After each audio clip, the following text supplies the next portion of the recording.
Hello guys, welcome to my YouTube channel Komala Azmi Vlog. কি খবৰ আপোনালোকৰ নিশ্চয় ভাল আমি ভালে আছো আপোনালোকৰ আশীৰ্বাদত আজি এটা মাংস ৰেচিপি লৈছো সাভাজি মাংস কেনেকৈ বনাম আৰু কি পদ্ধতিত বনাম লৈছো মাছৰ উন্নতা ৰেচিপি ইয়াৰ কাৰণে ইয়া মাছ ইয়া 500 গ্ৰাম লৈছো এতিয়া মাছখিনি মই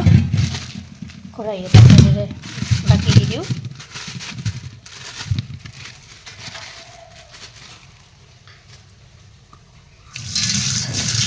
তাৰপিছত এপিকৈ মাছখিনি ভালদৰে মই ধুই পৰিষ্কাৰ কৰি ল'ম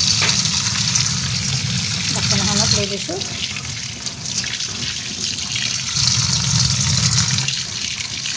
মাছটো ভালদৰে ধুব পিহি ধুব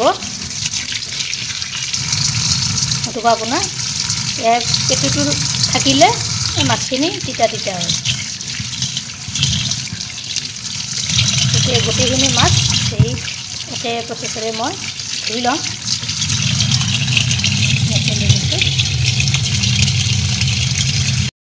মাছখিনি ধুই এনেদৰে পৰিষ্কাৰ কৰি লৈ লৈছোঁ এতিয়া মই মাছখিনি ফ্ৰাই হ'বলৈ দিম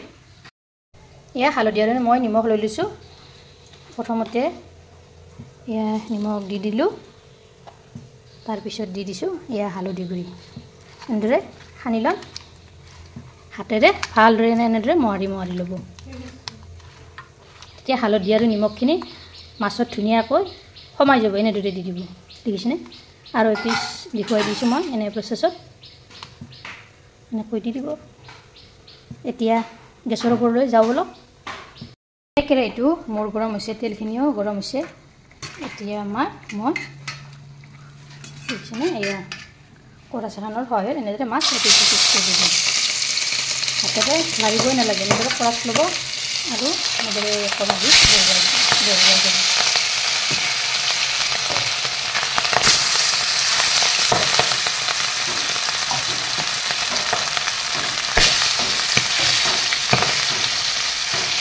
মাছ ফ্ৰাই কৰোঁতে অলপ সাৱধান হ'ব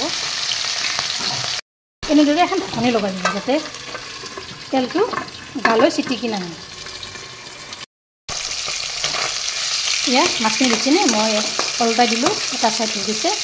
এইটো চাইডো মই সাগৰত দিলোঁ তাৰপিছত ঢাকনিখন আৰু মাৰি থৈ দিলোঁ যাতে চিটিকি নাহে এয়া ঢাকনিখন মই গুচাই দিলোঁ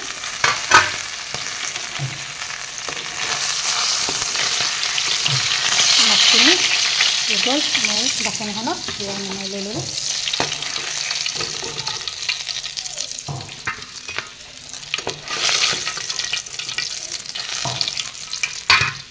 বাকি মাছখিনি হৈ একে প্ৰচেছৰে মই ফ্ৰাই কৰি ল'ম আজি মাছ বনাম এয়া মই এটা অমিতা লৈ লৈছোঁ তাৰপিছত লৈ লৈছোঁ এটা আলু এটা পিঁয়াজ আৰু নহৰু এইখিনি মই এতিয়া কাটি ল'ম 4 ভিডিঅ'টো সম্পূৰ্ণভাৱে আৰু স্কিপ নকৰাকৈ কেনেকৈ বনাম কি পদ্ধতিত বনাম এইখিনি এতিয়া কাটি লওক এইখিনি আলু আৰু এয়া অমিতাখিনি ভালদৰে এনেদৰে কাটি টুকুৰা কৰি ধুই পৰিষ্কাৰ কৰি লৈ লৈছোঁ এতিয়া মই এইখিনি এনেদৰে কুকাৰ এটা লৈ লৈছোঁ প্ৰথমতে কুকাৰটোত দি বইল কৰি ল'ম গোটেইখিনি ইয়াতে দি দিলোঁ ইয়াতে এতিয়া মই পানী দি দিম 3টা বা 4টা চিটি মাৰি ল'ম সেই কেৰাহীটোতে মই তেল দি দিছোঁ তাৰপিছত এই হৈছে আদা নহৰু আৰু কেঁচা জলকীয়াৰ পেষ্ট ইয়াতে দি দিছোঁ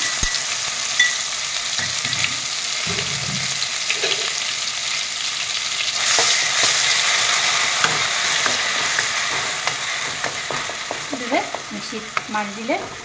অলপো ইয়াত নাথাকে ইয়াতে এতিয়া দিম নিমখ দিছোঁ এচামুচ এয়া দিছোঁ হালধি গুড়ি এচামুচ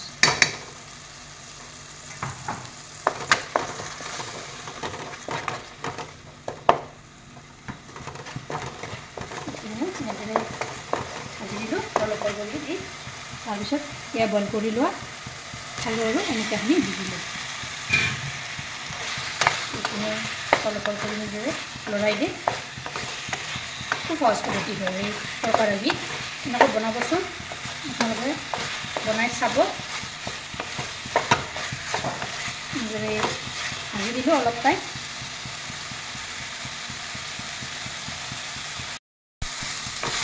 সেইখিনি মই 2 মিনিটমান সময় এনেদৰে ভাজিলোঁ। ভাজি ইয়াতে পানী দি দিলোঁ।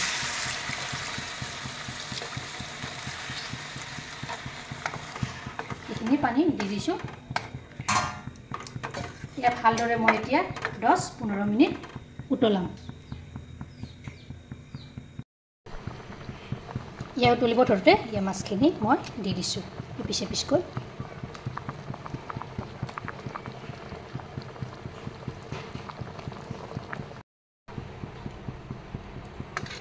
এনেদৰে মাছখিনি দি দিলোঁ। এতিয়া ভালদৰে উতলিব দিম।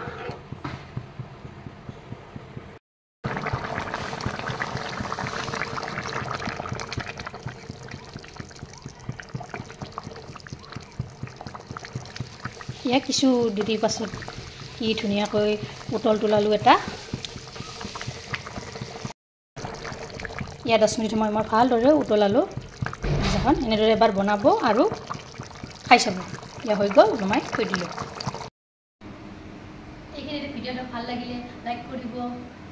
শ্বেয়াৰ কৰিব, কমেণ্ট কৰিব আৰু মোৰ চেনেলত যদি নতুনকৈ আহিছে চেনেলটো ছাবস্ক্ৰাইব কৰিবলৈ নাপাহৰিব।